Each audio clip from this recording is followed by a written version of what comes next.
सभी मित्रों को प्रणाम। सत साहेब साहेबानी, प्रिय सत्संग प्रेमियों, आज का विषय है मानव जीवन अनमोल है, इसको व्यर्थ ना जाने दें। सतगुरु बंदी छोड़ अपनी वाणी में समझाते हैं, 184 भटकत भटकत पो पे अटकी आए, जो अब के पो ना पड़ी रे फिर 84 जाए, लागी हो तन मन धन बाजी। साहेब बंदी छोड़ अपनी वाणी में समझाते हैं इस मनुष्य को 184 में भटकते भटकते अब मानव का शरीर मिला है, अनमोल जीवन मिला है, इसको व्यर्थ ना जाने दें, इसका सदुपयोग कर लें। अगर इस बार ये चूक गया तो फिर 84 में जाएगा, फिर उसी भटकना शुरू हो जाएगी, फिर भटकता रहेगा और फिर 184 में से भटकते भटकते फिर इसको मानव योनि मिलेगी। आज मौका है, समय है, इसका सदुपयोग कर ले। आज जिस काम के लिए आया था उस काम को कर ले,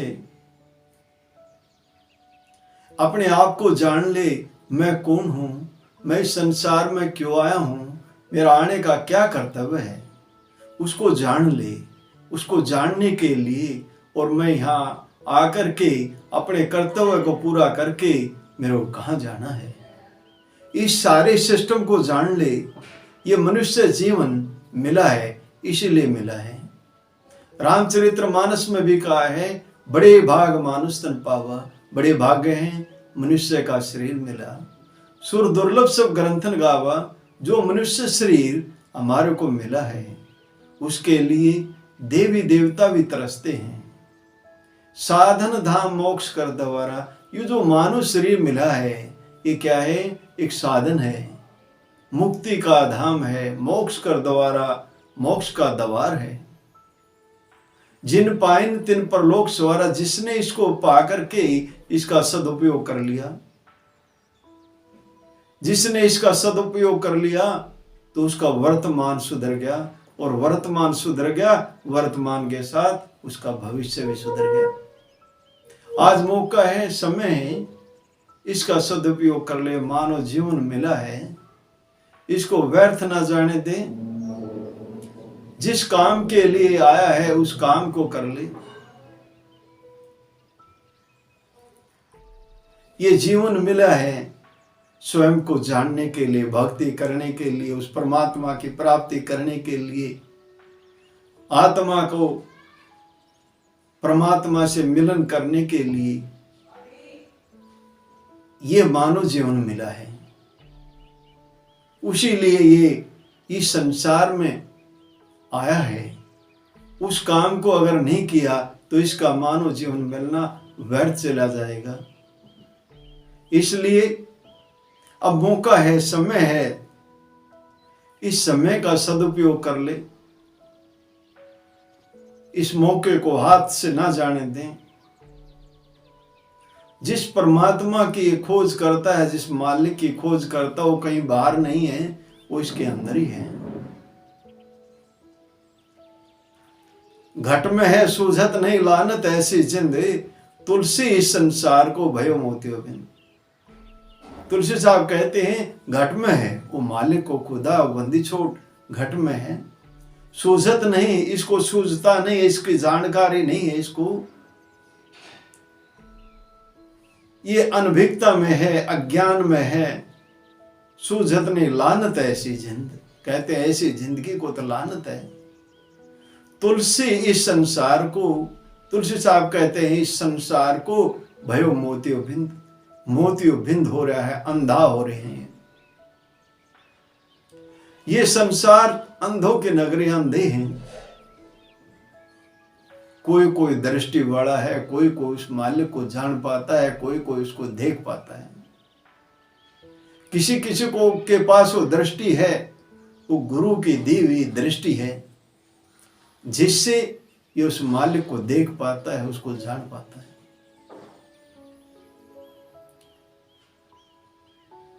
इस मनुष्य योनि का लाभ उठा लें, जिससे आपका इस संसार में आना सार्थक होगा। किसी वेदी गुरु, जो शब्द का भेदी, जो तत्वदर्शी संत है, तत्व का जानकार है, उसका मर्मी है, उसके सानिध्य में जाकर के उस शब्द को लें, उस नाम रूपी नाव में बैठे, उस ब्रह्म को जाने, जिससे आपका ये आवागमन समाप्त होगा। साहेब बंदी छोड़ कहते हैं, गुरु की यह देही का सतगुरु चिन्ह नहीं। गुरु तो इस शरीर का कर लिया, लेकिन उस सतगुरु की जानकारी ने उसको देखा नहीं है। भाव सागर के जाल में फिर गोता खाई।